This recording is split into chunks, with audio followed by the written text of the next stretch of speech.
শুধু তোমারই জন্য ধারাবাহিকের আজকের পর্বে দেখা যায় তিতলির উস্কানিতে পিসি ঠাম্মি খুব ক্ষেপে যায় এবং রাহিকে বাড়ি থেকে তাড়িয়ে দিতে চায়, কিন্তু রাহি নিজের অধিকার ছাড়ে না, এগিয়ে আসে রুদ্রমতিতে। পিসি ঠাম্মিকে উচিত জবাব দিয়ে জানিয়ে দেয় সেই বাড়ি ছেড়ে কোথাও যাবে না, কারণ সে এ বাড়ির বউ। রাহুল তাকে বিয়ে করে এ বাড়িতে নিয়ে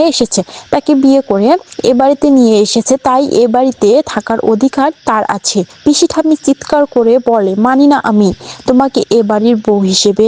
তিতলি এগিয়ে এসে বলে, পিসি ঠাম্মি, ও যে বিয়ের কথা বলছে সেটা একটা মিথ্যে বিয়ে, এই বিয়ের কোনো মূল্য নেই। রাহি চিৎকার করে বলে, তিতলি, এখনো আমি চুপ করে আছি মানে এই নয় যে আমি চুপ করে থাকবো। অনেক ধকল গেছে আমাদের, এখন আমাকে রাহুলকে টেক কেয়ার করতে হবে, রাহুলকে সুস্থ করে তুলতে হবে। সামনে রাহুলের টুর্নামেন্ট আছে, আর আমাকে কেউ বাধা দিতে পারবে না, আমার স্বামীকে আমি সঙ্গ করেই তুলবই।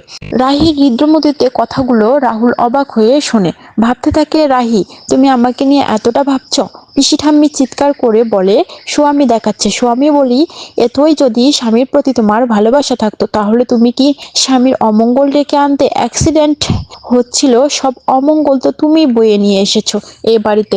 রাহির পিসি ঠাম্মিকে বলে, পিসি ঠাম্মি, যেটা আপনার কাছে অমঙ্গল মনে হচ্ছে সেটা আমার কাছে অধিকার। আর আমার সিঁথিতে সিঁদুরটা দেখতে পাচ্ছেন, এটা আপনার বড় নাতি পরিয়ে দিয়েছে, তাই এই সিঁদুরের অধিকার তো আমি আমার স্বামী সেরা করবই, আমার স্বামী আটকাতে পারবে না। যতদিন রাহুল সুস্থ না হচ্ছে ততদিন আমি এই বাড়ি থেকে কোথাও যাচ্ছি না। মনে মনে ভাবে তিতলি, দিচ্ছে না, কিছুতেই দিচ্ছে না দিদিভাই রাহুলকে সুস্থ করে তুলবে, তাহলে তো দিদিভাইকে নিয়ে সবাই মাথায় করে নাচবে আর দিদিভাই জিতে যাবে, আর রাহুলও দিদিভাইকে গ্রহণ করে নেবে।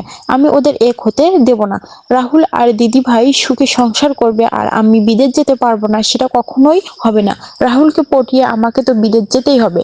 ক্ষেপে গিয়ে তিতলি এগিয়ে এসে বলে, সিঁদুর কিসের? সিঁদুর দেখাচ্ছিস রে দিদিভাই, ওই সিঁদুরের কোনো মূল্য নেই। রাহুল কি তোকে ভালোবাসে নাকি?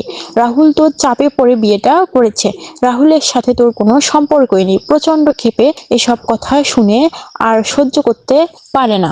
ভিডিওটা ভালো লাগলে অবশ্যই লাইক কমেন্ট করে আপনাদের মতামত জানান আর সাবস্ক্রাইব করে পাশেই থাকুন। আপনাদের সাপোর্টই আমাদের অনুপ্রেরণা। ধন্যবাদ।